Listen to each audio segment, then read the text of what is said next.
I'm just wondering why the coalition is discriminating against mothers like me. Laura, I can hear one of your children in the background, by the way. Yes, I know. You probably think what I do is a worthless job. No. How much would it cost you to travel one way, Angel, to London Bridge? Who's drawn up this useless chart?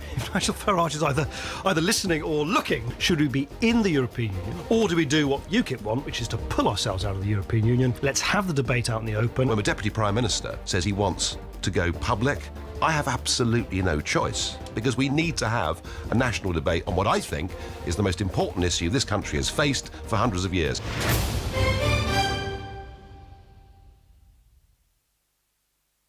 Good morning. My name's Nick Ferari, and I'm here to present this session and introduce the panel to you in just a second.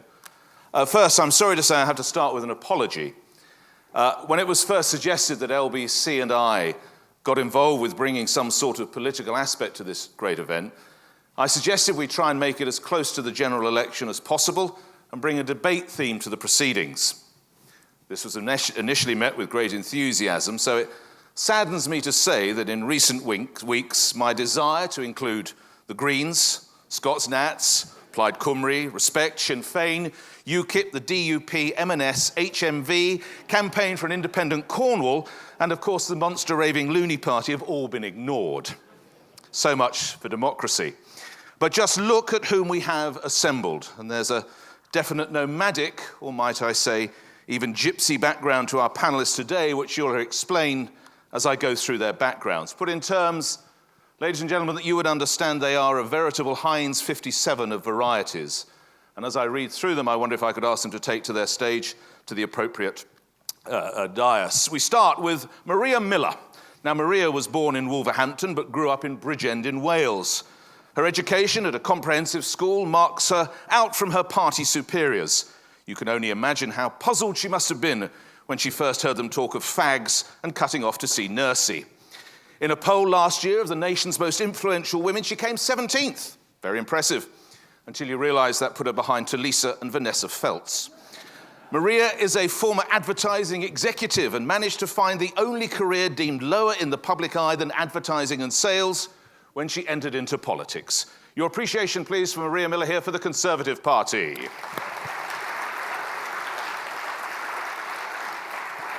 Type just one letter wrong into Wikipedia as you research Chris Bryant, and you're told in breathless terms of a multi-millionaire US baseball player with the earning power of David Beckham, the looks of George Clooney, and the body of an Adonis. Well, at least one of those is true of our panellist.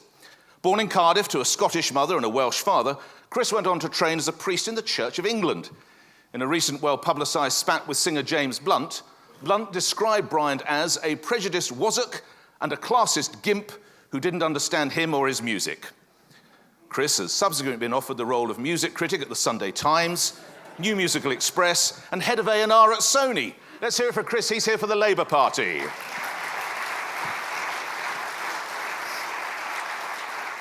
And a brief note, actually, Chris is battling through. He had a slip yesterday. He's been in hospital, and he's cracked 2 ribs. So if he's a little stern, it's very good of him to be here. Actually, if his face is a little stern, it's not the stern face of the opposition. He's in pain. Or he could be on drugs even better than you lot can get hold of, which is saying something for your industry.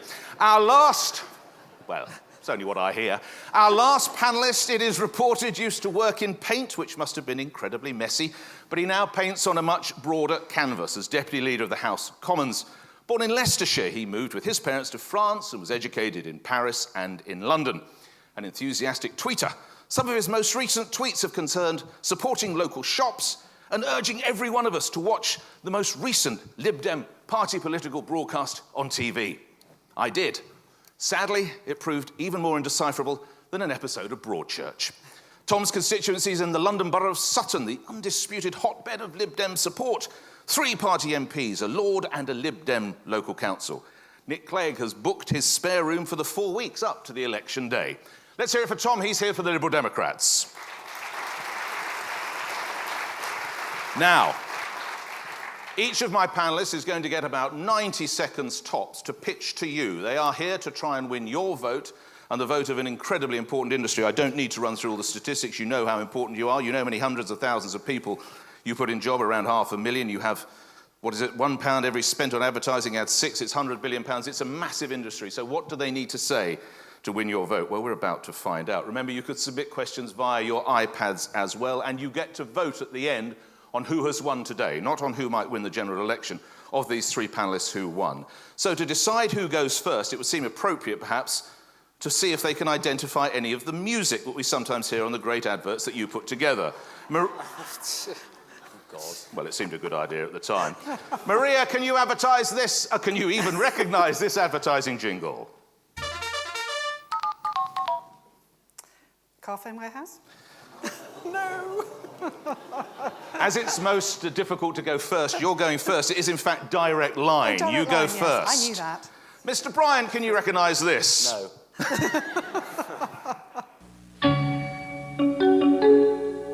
It's that really irritating. Intel. You have a choice. Do you want to go last or second? What? You can go last or second. You go last is best to go, so you're going third. Tom, you're going second. Your 90 seconds, Maria Miller. Thank you for playing in the music. I'm completely mystified. Don't worry, I've sort of got the hang of it. Your 90 seconds will start. Now, just as a clue, if you see me play with my glasses, you're getting close to the 90 seconds. If it comes up to here, I'll try and wrap you up. In 90 seconds, pitch to this massively important industry, all these people, all this money, why should they vote Conservative? Well, Nick, 5 years ago, this country was facing bankruptcy. David Cameron, I think, took some really tough decisions, perhaps decisions other people might have ducked. And our country's now getting back on track. I know from my almost 20 years in advertising that your industry is part of the economic powerhouse of this country. I think it's the best advertising industry in the world. But you and your clients rely on having business confidence to make sure that your clients can invest in advertising and invest in the future of this country. And I think as a result of that, you need a government that's committed to giving a secure economy to this country. We only have to look at the newspapers today to see that we're not out of the woods yet. Greece and the Eurozone still face economic crisis, and many of your clients rely on those countries for much of their income. So what you need now here in Britain to support your industry is a government that's all about securing the future, all about making sure that we have a strong economy, that we don't start to live beyond our means, that we keep this country on track. And I think that's why in 99 days' time, every single person in this auditorium today should be voting Conservative, not just for the future of your industry, but also for the future of our country. Maria Miller, thank you very much indeed. Tom Brake, your 90 seconds starts now, sir.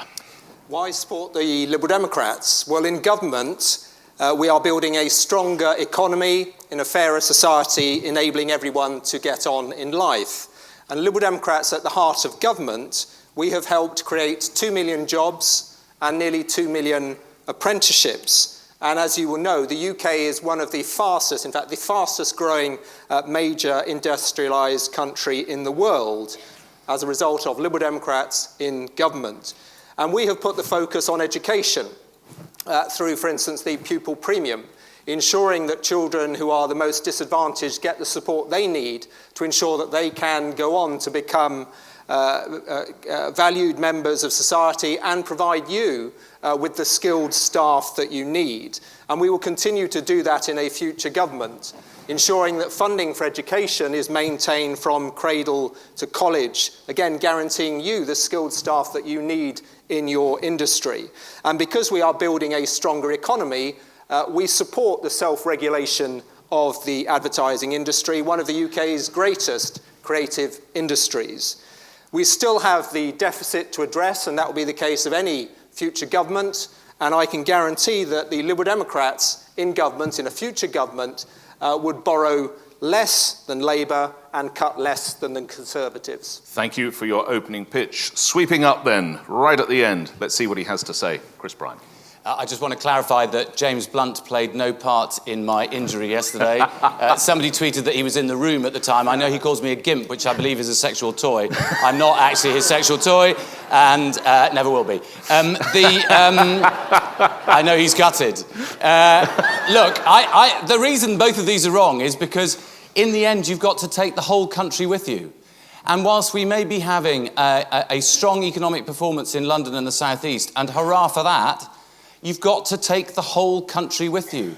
And so things like the bedroom tax and the fact that we've got millions, thousands, tens of thousands of people using food banks every week is a shame for the country, but it also exposes the fact that we're not using the whole talent that there is in the country. And I tell you the one thing I think we could do for the advertising industry, we would say that no school in this country is a good school unless it's good at the arts, at design, at culture, at all the things that give people the skills that you need in your industry. You've also got to have an immigration policy for this country, which is not so wildly pandering to UKIP that you're not able to get, that skills aren't able to come in and out of the country as we need for our economic future. You also need us to stay in the European Union. How many of you work in a business which is largely dependent, if not entirely dependent, on that mix of British and European and international business? Britain out of the European Union would be a complete disaster. That's my pitch. Thank you, Chris. And let's get to some cross-questioning. Remember, you can put your hands up if you want a question, and one of the team will come and find you. And, of course, you can submit your questions via the iPad, which I'm going to keep an eye on. But let me get it started. I'm going to pick up, actually, Maria, can I start with you a point that Chris Bryant made? What is the current policy regarding immigration? If there are people out here working for companies that want to fetch in some fantastic man or woman to work on the Ford account or the Kellogg's account from the US. Haven't you stopped that sort of thing? No, we haven't. I think it's really important that the way that people do understand immigration policy absolutely accurately. What we want to see is the brightest and the best coming to Britain. How do you do that? How have you done that with your policies? And that's about making sure that visas are available for people to do that. But what we don't want to see, and I think many people in this room today will be committed to training graduates, as I was when I worked at Grey for many years ago, so that we have young people coming up through the ranks as well. What we want to make sure is that there are jobs available for people domestically, but we can bring the brightest and the best from abroad. You know, I represent a part of the world, Basingstoke, where we thrive on international businesses like Sony headquartering themselves in my patch. I know firsthand the importance of having that, but it's getting the balance right. And under Labour, the balance was lost. Maria, even through 2 broken ribs, Chris has shaken his head pretty strongly and vehemently a couple of times. Chris Bryant? Well, because it's absolutely preposterous. David Cameron set himself a ludicrous target, which was to cut immigration to the tens of thousands, including international students. International students coming into this country are a net benefit to this country. Often it means that you bring languages into this country, people working in this country will then want to work with British businesses in the future. But just on it's a £3 trillion business around the world. We're cutting off our nose to spite our face. So come one, come all under Labour? No, not come one all. But I think certainly we should be ambitious about getting more international students to come and pay for their education in this country to promote Britain around the world. Tom, I know you want to come in. One quick sentence, Maria, because I must bring Tom in on. And the facts are that there are more international students coming to the best of our colleges in cities like London than ever before. And we need to continue to attract them. Notice all the qualifications in that sentence. What we don't want to do is to have bogus language colleges drawing people in who then stay and overstay their visas and cause some of the problems that Labour did for 17 years. Let's get some balance. Tom, where do the Lib Dems stand on this? And indeed Europe that was mentioned as well. If we can the starting point in terms of our immigration policy has got to be that it is firm but fair, because I think the issue that we've had What does that mean, Tom? Well, what that means is that I think people have been, they are in a position, or they were in a position after the measures that Labour implemented, where they felt that people were cheating the system. And that is why we had, quite rightly, to clamp down on things like bogus colleges, many of which, or hopefully all of which, have now been closed, to ensure that people were not using that as a route to get into the UK jobs market. I'm sure people here will be aware that within the coalition there have been some tensions over the issue of immigration, in that I think it's fair to say that Vince Cable has adopted a position that is perhaps more supportive of the need for immigration, particularly in relation to students, but also immigration, the skills that we need, the people who've got the skills that we need in this country to facilitate that. I think it was wrong to have an arbitrary we're going to reduce the level of immigration from hundreds of thousands down to tens of thousands, because I think as long as we are part of the European Union, which obviously we as a party support entirely, that was never going to be achievable. So to sum it up, what we need is an immigration policy which is clearly closed to crooks, but which is open to business. Can I just say, Nick, I know everybody loves blaming Labour for absolutely everything. You know, a bit like UKIP blaming the gays for the rain. But I mean, honestly, Maria Miller, when you're now saying that we're responsible for 17 years, which includes the last 4 years of the Tory government, I think that's a bit rich. All right. Tom, go back to your opening comments, Chris, thank you. Tom, you talked about the importance of the pupil premium. Now, we're in front of people who are trying to flog cars, cornflakes, soap powder and everything else. Why is that important to them? Well, I think it's important to them for a number of reasons. First of all, many of you, I'm sure, will have children at school, and the purpose of the pupil premium is to support the children who are struggling at school, to enable them to do better, which of course has a direct and very positive impact on the other young people in school.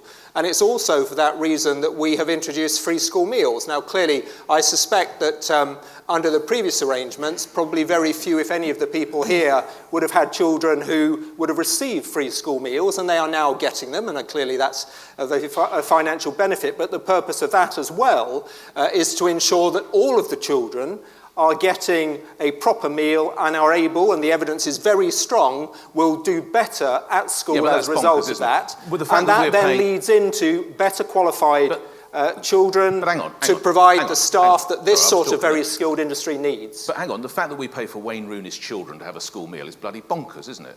Well, I don't think so. They've got to have a good start in life. If, for instance, what it means is that there's no distinction made between the children, because often it's the case on a school trip, a child, here's your bag, you're a free school meal, and you're not. I don't think that's terribly healthy, so I think that is a positive outcome for everybody. All right. Chris Bryant, talk us through the Labour attitude, the Labour Party attitude towards any regulation of advertising. Where are you on that?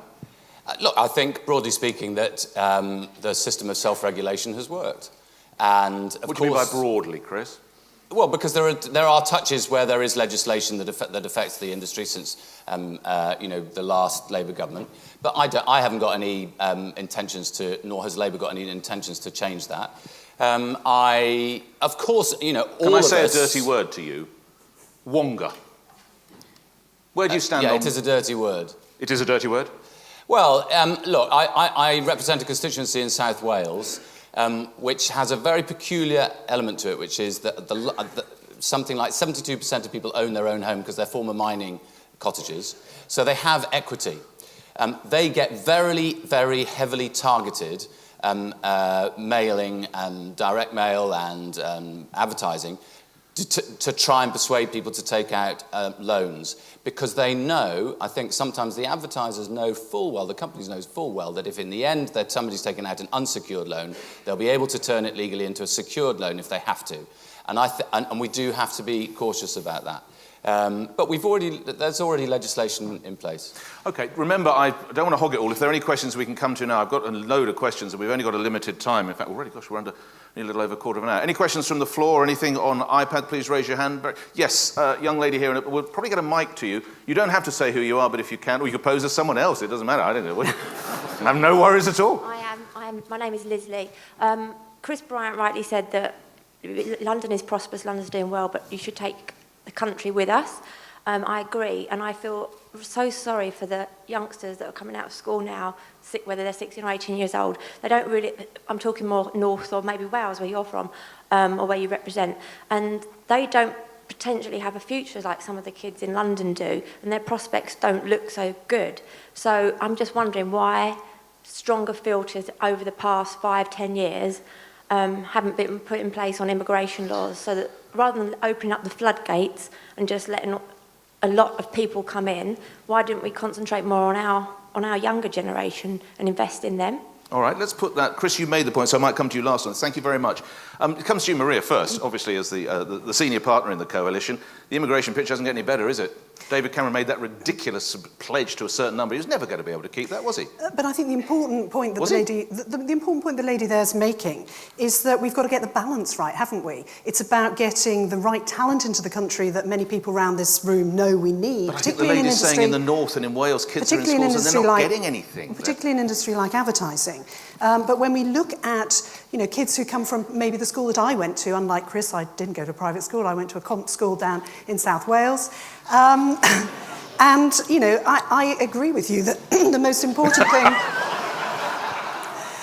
important thing that you can give any child in this country is a great education. That's why I'm here today, because I went to a school that believed in delivering great education. How many schools are there like that now under a coalition? We've just seen figures released at 9:30 this morning. You may be aware that more schools are failing the latest system of checks. More schools are actually delivering against a very different agenda. And I think looking at those league tables this morning, it's difficult, Nick, and that's the truth of it. All so right. what we need to do is to make sure that, as that lady says, is kids around the country come out of school with the best education, because employers want to have youngsters who are able to, get to work in a work-ready state. Right. Too many employers tell me that they find it difficult to find candidates like that. Lynn, shout it out.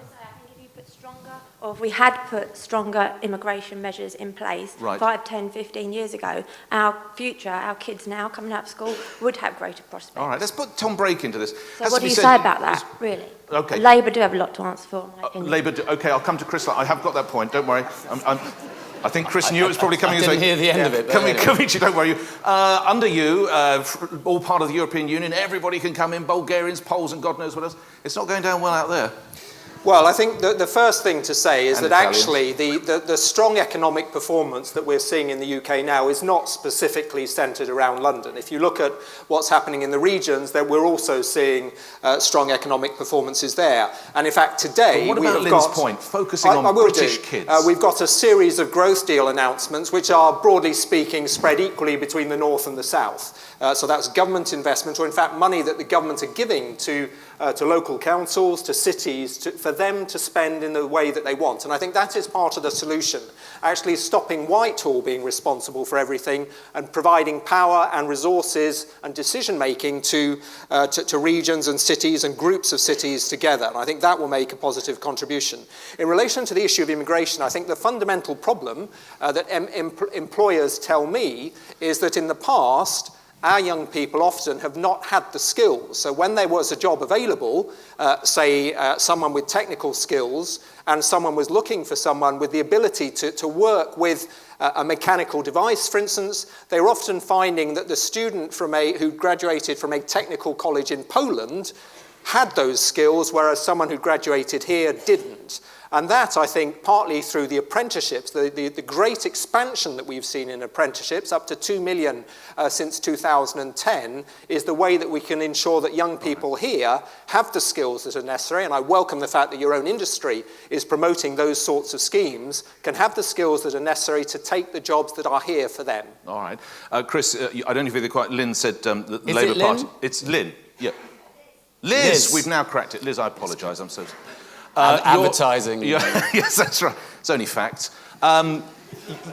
Politics is only facts. Yes. The Labour Party can't dodge the blame. When it came to Eastern European expansion, you said it would be around 14,000 a year. You stopped counting at 700,000. 17, to be honest. But anyway, it was wrong. I mean, look, we made a mistake. I used to hold the immigration brief. I changed my job nearly every week, not voluntarily. Many people out there will be familiar with that, don't worry. But seriously, about immigration, look, I think we got that wrong. We should have done we should have been more European, actually. We should have done the same as Germany and France had said. For the first 7 years of all those countries coming into the European Union, Poland and Estonia and Latvia and so on, you can't come and work here. But after that period, you could. The fact that we went out on our own meant that everybody came here rather than go to France, Germany and Italy and everywhere else. Chris, there is one thing that I could, Maria, just let me finish, because you did 2 more sentences, answer. Maria, I will come to you. 2 more sentences, Chris Bryant. So, Liz, one thing I think we should definitely tackle is that there are companies in this country now who advertise for a job that will only be done in the UK, only advertise in Polish in Poland. I think that that's wrong. I think it's slightly immoral, and I think it should be wrong under EU law, but it should certainly be wrong under British law, and we will make it illegal. All right, thank you for that. Maria, come back in. So, Nick, they got it wrong on immigration. They got it wrong on the deficit. They got it wrong on our spending. Do they really deserve a second chance? We're dealing now with the fallout of so many of those decisions that the Labour government told you got the blame thing wrong. Right. That I do think it's important that we focus on that. Right. You know, but you want to take the UK down to levels of public spending last known in the 1930s. That's not our estimate in the Labour Party. That's the Institute of Fiscal Studies. Now, I tell you, I want to do far more to give kids in schools the skills that they need. You will not be able to do that. When I was on levels of spending from the 1930s, when I was lying waiting for the ambulance yesterday morning, I was thinking, I want to put a bit more money into ambulance services. We're not going to be able to do that if we have the level of public spending which the Tories are talking about in the next Parliament of the 1930s. Can we just do a fact check on that, Nick, though, because it's in the 1930s when our economy was about 1/10 of the size that it is now. So actually, in absolute terms, it's an awful lot higher. Maria, let's get other questions from the floor. I'll come back to my own list of questions. Anyone else want to put that? Yes, there's a gentleman there in a blue shirt, sort of in the middle. Thank you very much indeed, sir. And again, if you do say a name, I'll try and catch it this time. Apologies, Liz. Guy Phillipson from the Internet Advertising Bureau. Hello, Guy. How will each panellist actually be voting in the cigarette plain packaging bill? And could you imagine advocating similar measures for sugar and alcohol? Yes, it's called HSSA, I think, isn't it? The ones that are particularly high sugar. Yeah, OK. Tom, you haven't been in for a while. Which way are you going to vote, guys asking? Well, I favour plain packaging. I think the health benefits from it are very clear. As I said, I will support it. In relation to what about Frosties? Whether it should be extended elsewhere. Well, what about Frosties? I think that in relation to Frosties... And Choco Pops. And all the other suitably M&Ms. sugary cereals. No, I don't think I wouldn't support that. I think there is, however, a responsibility on the part of the industry to respond to that and to make adjustments. Well, what it means is that the sort of voluntary arrangements that are in place, which I think, are gradually reducing the levels of sugar and salt in products, is something that should continue, and I'd want the industry to play a full part in. Yes, I think I misspoke. It's HFSS, my apologies, isn't it? High fat, sugar and salt, if I've got that right. If I've got it wrong, just shout. So I think I'm vaguely there. Which way will you be voting? I think that I'll be voting in support of plain packaging because, you know what? Cigarettes kill people, and we should be doing everything we can to make people aware of that. So does sugar. And change people's ways of using those products. I prefer it if fewer people smoked. I prefer it if nobody smoked. But when it comes down to things like high sugar or high fat products, then I think that's got to be something that we look at in terms of people's education. You know, as parents, we need to make sure that our children are learning the right way to eat and to live their lives. And, you know, we've got to take some responsibility as well. I think it's important that manufacturers are honest and decent and truthful about their products when they advertise them, but we also need to take responsibility as parents, as individuals ourselves. We can't blame it all on the advertising industry, and we can't blame it all on the people who make products like this. Chris Bryant. Look, my patch, they were all miners, the mines died. Everybody thinks that the chronic obstructive pulmonary disease that many people have suffered in the Rhondda was because of the mines. Actually, more people got it because of smoking than because of the mines. And that is a pretty depressing thing when you consider it. So the most important vote I did in my life as an MP thus far for the health of people in the Rhondda was to ban smoking in public places. It was very contentious at the time, but isn't it interesting how that has changed public perceptions today? And I think we should do the same about plain packaging. To be honest, the evidence is rather mixed of what is done in Australia, but I think it just adds to this sense of, you know, we're going in a direction where we all need to take a bit more responsibility for our own health. On sugar and all the rest, I don't want to legislate, but I do want to tackle the problem that there really is. And I'm really pleased at the work that you've been doing as an association on diversity. But partly that's about body shape, but of course I think that you know that there's a degree of responsibility that has to be taken about sugar and salt and fat. Let's go back out to the floor, or let me quickly check the iPad as well. More questions from the floor? Yeah, we've got two here. Can we either get to the young lady or the young man here? It's just in the, that's it, thank you. A young lady in a red top. That's brilliant. We've got about 5 more minutes, so hopefully time for a couple more. Hiya, I'm Rose from CHI. Hello, Rose. Hi. I think Chris made a really good point about Hurrah. the issue about the issue of a potential Brexit, so British exit from the EU, and how that could impact on the advertising industry. Yes. So, 2 questions for Maria, I guess. A, where do you stand on the question of a Brexit? And B, were Britain to leave the EU, what would the real impact be on London as a kind of a hub for international advertisers from all over the world, basing their European advertising in our city? Okay. Rose, thank you. We must start with you, Maria, because it's direct. I will bring the other 2 panelists in. So I think it's incredibly important that we renegotiate the terms of trade within the EU. I think that apposition has become eroded over time. And so you want to stay in Europe, just to clarify? I want to make sure that we get a better deal for Britain. And if we didn't get a better deal?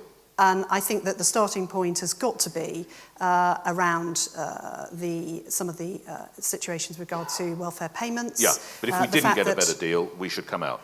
The fact that we've actually got people who have been able to claim Kind of strikes me as a yes or no here. If we didn't get I might be wrong, call me crazy. If I finish my sentence, oh, sorry, I'll go ahead. do Yeah, that. of course. I won't forget. People have been able to come here, claim benefits for children who live in other countries, and I think that those things need to be sorted out. And I think when we sorted those things out, and I think it's actually in the best interest of the other members of the EU to sort those things out. There's a lot of support from countries, particularly like Germany, that we can renegotiate and then go forward with a referendum. And after all, it is actually only the Conservative Party who are offering a referendum in 2017. Right. Perhaps the others would like to join us and support that in the future. Okay. I mean, my instinct is that we should try and stay in the EU, but only if we can renegotiate it and make it a good thing for Britain. Tom Bray. Well, as you said in your introduction, we moved to France when I was a child, and we were able to do that. And my father was able to get a job in France because we're part of the European Union. Now, it's possible he might have been able to get a job in America. It's possible he might have been able to get a job in Australia or New Zealand, but it's less likely. And that is something which I think in these discussions about the EU, particularly in this sort of audience where I suspect a lot of you will have, may well have worked in the European Union or may well be expecting to do that in years to come. That is something that we get because we are part of the European Union. The other advantages of being in the European Union is that there is cost certainty for businesses that are trading with other EU countries. There is certainty around the regulations that apply to business in other countries. And we're having an interesting debate in Parliament around the trade negotiations with the US, where we're trying to get the TTIP, so the acronym, where we're trying to get similar standards of regulation so that British business can trade with America knowing that it's doing so on an equal footing. We have got that guaranteed because we are part of the European Union. And then there are the other things that brought me into politics in terms of environment. There are so many environmental issues that do not respect borders, and therefore having an EU policy that ensures that everyone is operating or regulating in the same way, I think is something that should be supported. Okay, thank you. Just before so I'm in favour, in case that was no, I think we got there. Just over 3 minutes before you have to vote on who's won today. Who's won today? Not who's won the general election, who has done the best pitch to your profession. Thank you. There's a question at the back of the floor. There's also another question here, but we must get, yes, if you want to get a mic. But Chris Bryant, where do you stand on Europe? Coming back to Rose. I'm preposterously pro-European. If you were to cut through one of my bones, I think you'd see little, it'd be blue in the middle, well, red obviously, but with little, well, it used to be blue actually, but with little, then I saw the light, but with little yellow stars around it. Look, the truth is, I despair. I think I'm there, Chris. I despair sometimes because I want to go, why do we surrender on things that really matter?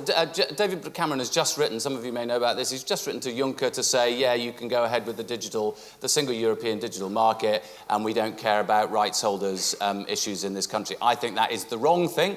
He's surrendering on that so that he can try and win some nebulous renegotiation, which won't work. And the danger in all of that is that we'll have years of uncertainty as to whether the UK is staying in the European Union. And we must stay. We will be cutting off our nose. This is the second time I said it, but cutting off our nose to spite our face. And I am so proud of the European Union because we live in a Europe which used to be at war. In every generation prior to ours used to be at war. A continent where you had not only Spain and Portugal and Greece and all Eastern Europe were dictatorships and they will never be dictatorships again. We should be proud of it. Chris, thank you. We're down unbelievably to the last really 90 seconds. So you're not going to have the 90-second wrap-up panel. We're going to take one more question. While you listen to the question, you're going to give me a slogan. You're going to give me an advertising slogan as to why this industry should vote for you in a sentence or a slogan. But you will be very, very tight on time. Sir, if you could be very quick with your question. Sorry, and your first name first, please, sir, if you would. Ali from M2M. Hello, Ali. This is probably quite relevant to what you've just asked them to do. I was going to ask the panel, what role do they actually see advertising playing in the election? OK, that's interesting. Can I start with you, Maria Miller? Again, fairly tight, if you would. Well, what role does advertising play? In the past, Conservatives had some pretty powerful messages, haven't they? I think advertising's got a fundamental role, not only in the election, but in the future of our country. It's one of our best industries. We're the best in the world. It reaches parts other industries simply don't reach. And I think we use it as a way of selling our country around the world as well. If I think about the Great Campaign, which is a phenomenal way of taking Britain and everything that is great about our country around the world, that comes from the heart of the advertising industry. All right, thank you for that. Chris Bryant. What am I? Oh, sorry. I was focusing on my slogan. How the advertising industry, how it needs to be deployed. I think the question was, will advertising play a role in the campaign itself, wasn't it? Yeah, and obviously it will. There'll be great big billboards everywhere. I bet UKIP will have lots of money to do that. The Tories will have 3 times as much money as us. To be honest, I think this election is going to be completely different. It's not going to be about national swings. One of the things that Lord Ashcroft, man I never thought I'd praise, but Lord Ashcroft's polls have done is that there will be battle by battle by battle by battle in constituencies. And frankly, maybe that's a better way of us doing politics. It might lead to the end of the spadocracy and more of independent MPs.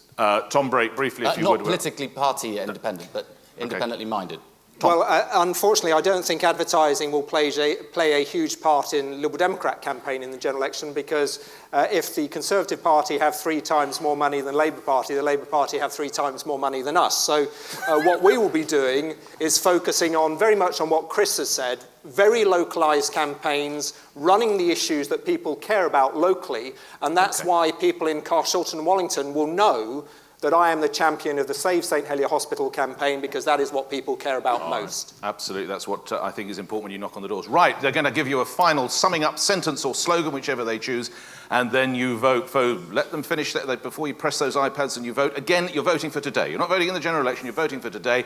And let's finish in the order in which we started. So, Maria, you're going to give me a pithy sentence or slogan, if you would. Oh, well, I think it's all about securing Britain's future, and that's what the Conservative Party's about. Thank you very much indeed. Tom? On the basis that advertising slogans should be repeated ad nauseum, building a stronger economy and a fairer society, enabling everyone to get on in life. Chris. Oh, God. Chris. Without drawing breath. Without being sick. One nation together. Well, there we are. One nation is what we end. So reach for those iPads and start voting now. I understand that any moment now, coloured charts will light up either behind me or down here. And here we go. We're going. If you want to look around, Chris, if you can turn around. This seems to be, we're going up and down. I'm a floating voter. But at the moment it would appear, and that's a lock now, is it? Right. Well done.